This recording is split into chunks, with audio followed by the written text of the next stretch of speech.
Rome, the most powerful empire on earth. A place where generals decided the fate of nations and the Senate passed laws for millions. But true power, the kind that could crown or destroy an heir, was not always found on battlefields or in public speeches, but in the shadows of the imperial palace.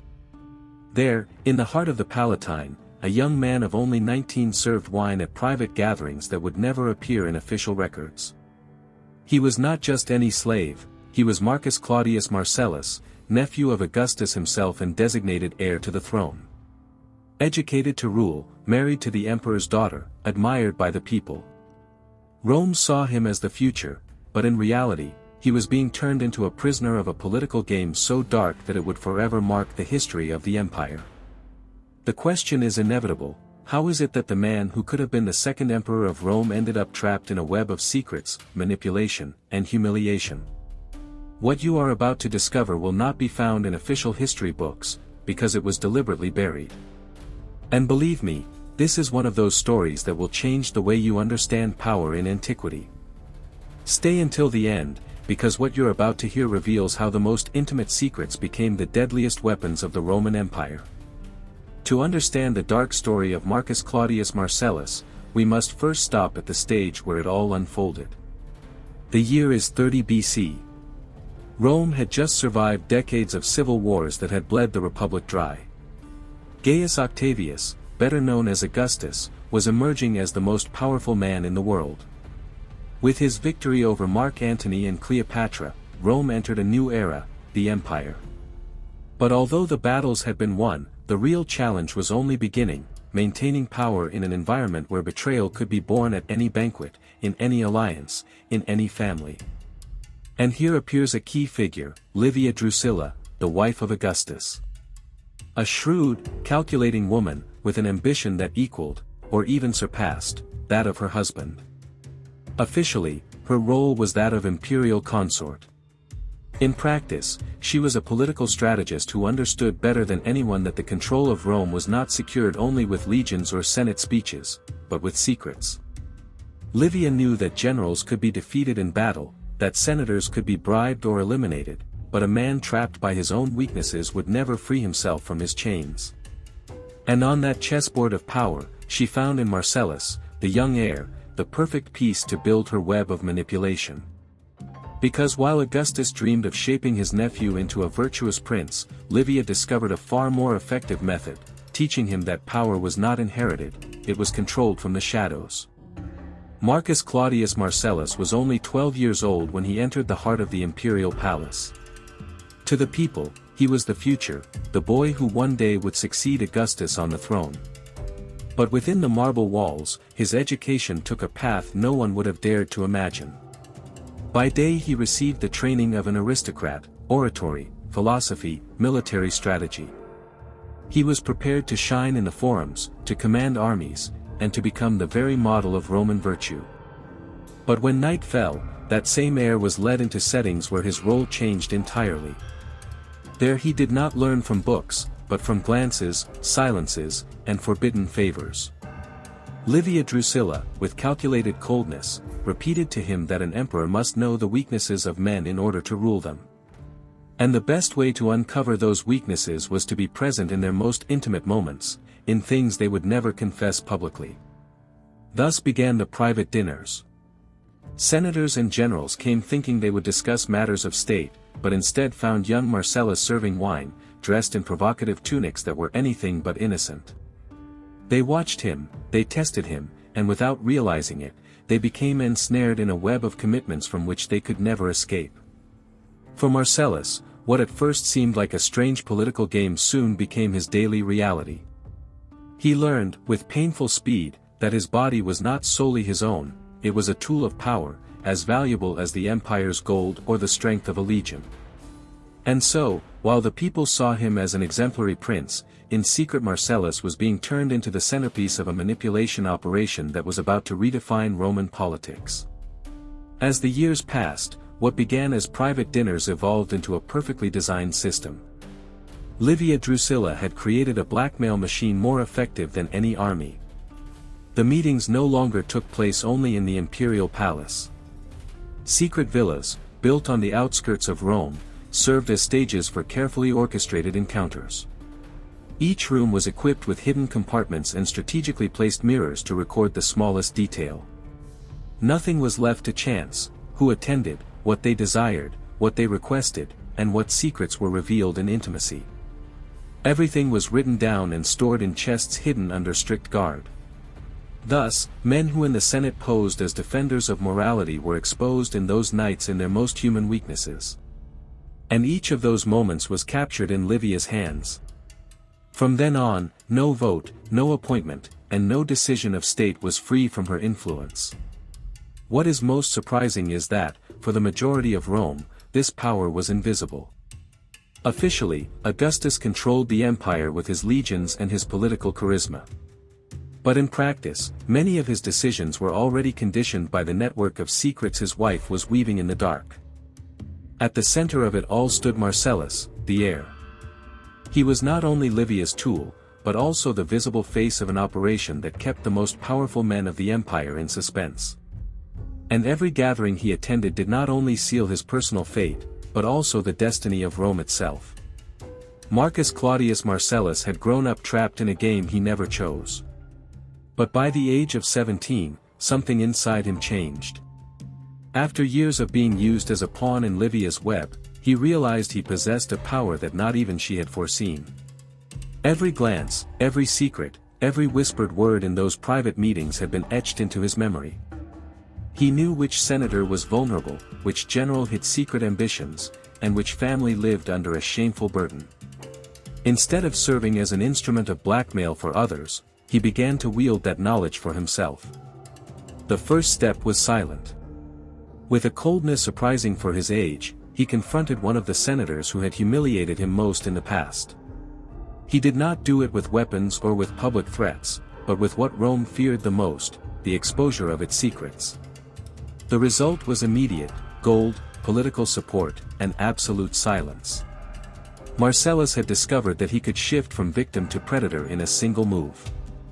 His marriage to Julia the Elder, daughter of Augustus, was the turning point. Rome celebrated the union as a symbol of imperial continuity, but behind the curtains, that wedding became an alliance of intelligence and power. Julia, young and brilliant, soon grasped the reach of her husband's knowledge. Together they formed a couple that combined the legitimacy of imperial bloodline with a secret network of blackmail capable of bending the entire Senate to their will. Marcellus was no longer just the boy manipulated by Livia. He was now a strategist, a player who had learned to transform his own pain into the deadliest weapon in Roman politics. And Rome still had no idea what was about to be unleashed. With Marcellus at Julia's side, and Livia still pulling strings from the shadows, Rome witnessed the birth of an alliance that was never proclaimed publicly, yet controlled the empire with terrifying efficiency. The people saw a promising, charismatic young heir, and his wife, the emperor's daughter, fulfilling her role as future empress. But behind that facade hid a triangle of power. Livia wielded the archives of blackmail she had gathered over the years, Marcellus exploited the secrets he had memorized since adolescence, and Julia, with her privileged position at the heart of the court, completed the network with fresh and strategic intelligence. The secret villas around Rome became true centers of power. There, no one debated philosophy or laws, but favors, betrayals, and human weaknesses. Generals, senators, and merchants were invited under the illusion of influencing imperial decisions, only to end up trapped in situations from which they could never escape. Most surprising of all was that this machinery was not limited to men. Julia quickly realized that the wives of high officials were an invaluable source of secrets. She organized women's banquets where intimate conversations revealed what men would never dare confess in public. Thus, the circle of control expanded further, ensnaring not only the leaders but also their families. Rome believed it was living under a regime of stability and prosperity, but in reality, the empire's fate was decided among chests of secret documents, silk tunics, and banquets where trust was destroyed in the name of power. The hidden triumvirate of Livia, Marcellus, and Julia needed neither swords nor poison. Their weapons were secrets, and with them, they subdued the entire Roman elite. But no empire in the shadows can grow without awakening enemies. The web of blackmail that Livia, Marcellus, and Julia had woven was so vast that it inevitably began to crack. Too many humiliated senators, too many generals under control, too many families living under the constant threat of exposure. Resentment grew in silence, until it became conspiracy. The first to rebel were not the powerful, but the marginalized. The common brothels of Rome began to resent the competition of that aristocratic prostitution organized from the palace. They too knew secrets, they too had access to the weaknesses of the very men Marcello manipulated. And soon, those scattered pieces of information began to come together. Senators wounded in their pride allied with prostitutes and slaves willing to reveal what they knew. They gathered evidence, witnesses, and documents. They wanted to use Marcello's own weapon against him, counter-blackmail. But they underestimated him. Marcello was no longer the obedient boy molded by Livia. He was a cold strategist, capable of wielding information as both sword and shield. When he discovered the conspiracy, he did not resort to trials or public executions. His revenge was far more calculated, and far more cruel. One by one, the main conspirators began to die under circumstances that appeared accidental. A senator was found dead in a brothel, a victim of his own excesses. Another disappeared entirely after agreeing to a reconciliation meeting. Secret archives went up in flames before they could be used against him. Marcello had learned the ultimate lesson: it was not enough to blackmail enemies. Sometimes, it was necessary to eliminate them in such a way that their downfall served as a warning to others. The network did not merely survive the attack. It grew stronger.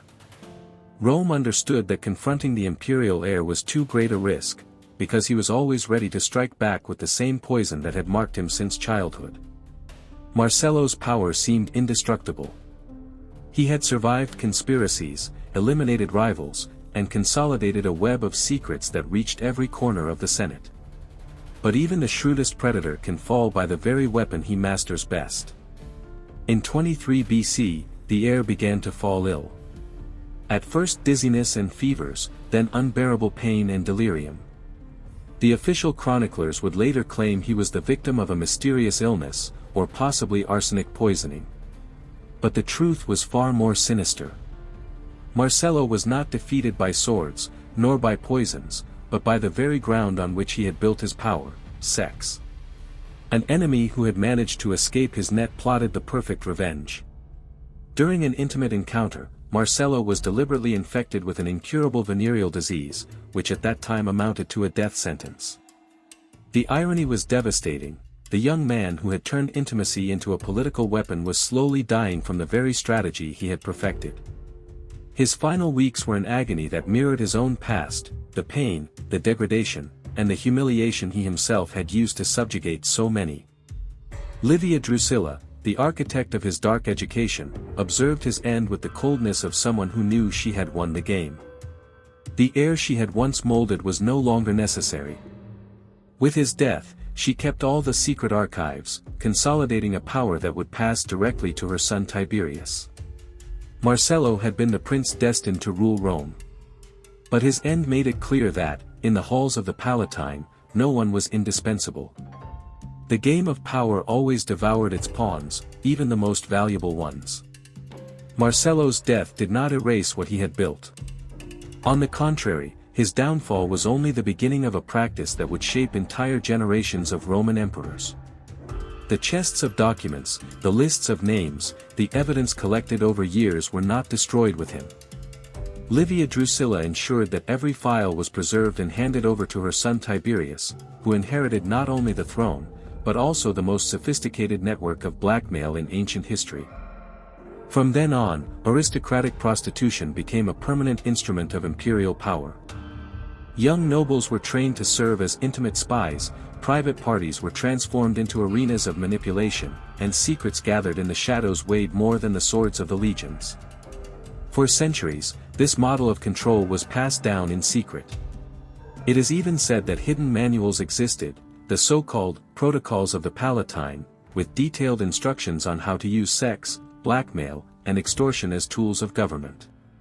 The Roman people never knew that many of the political decisions that shaped their daily lives were not decided in the Senate, nor on the battlefield, but in hidden rooms, in encounters that would never appear in official records. The case of Marcellus revealed an uncomfortable truth: absolute power was not sustained only by virtues or military victories, but by the control of the most intimate human weaknesses. And that dark legacy survived long beyond the short life of the heir who never got to rule. The story of Marcus Claudius Marcellus shows us that empires are not always upheld by swords or speeches. Sometimes they are built on secrets, humiliations, and shadows that never appear in official chronicles. The young man who could have been Rome's second emperor ended up both victim and victimizer. His body was used as a political tool, his pain turned into a system of control, and his legacy survived not in monuments, but in hidden methods that shaped the empire for centuries. And here arises the inevitable question: how many other empires, ancient or modern, have been sustained on equally dark foundations? Leave me your opinion in the comments. Do you think power always needs to rely on secrets and hidden manipulations, or is it possible to govern without them? If this story surprised you, share this video so that more people can discover the forbidden side of the Roman Empire. And don't forget to subscribe and activate the bell, because there are still many buried truths we will reveal in upcoming episodes. Rome wrote its history in marble and blood, but also with secrets it would rather never see the light of day.